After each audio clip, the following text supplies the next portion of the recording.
This question is about pressure. It shows 2 cups of coffee. Now, this cup is full of coffee. This cup, if we look carefully, is about half full. It says here the cups are the same size, and then it explains for us that one is full of coffee and the other is half full. Then it asks us to compare the pressures in the coffee at the bottom of each cup. Now, let's imagine what's going on in these coffee cups more carefully. So this one is filled with coffee. This one is only half filled with coffee. So, in order to answer this question, we need to think about how pressure varies with depth.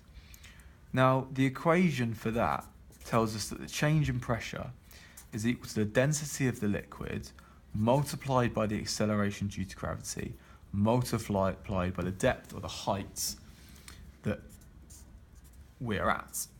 And we're talking about the bottom of the coffee cup. So obviously, for this one, the height is half what it is for this one. Both liquids are coffee, so the density is the same. Both are on Earth, so the acceleration due to gravity is 10. So if we were to write out the equation for both of these, it might look a bit like this. You'd have the pressure is equal to the density times the acceleration due to gravity times the depth. And on this side, the pressure would be equal to the density times the acceleration due to gravity times the depth. And so this pressure is going to be twice as big as this one.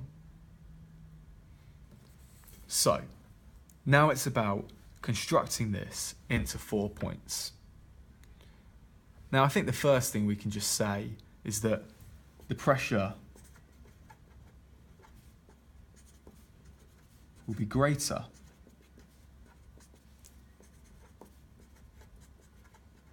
at the bottom of the full cup.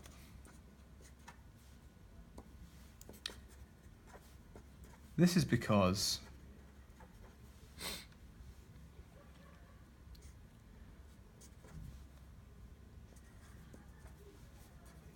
there is a greater depth. We can label that as being H of coffee. And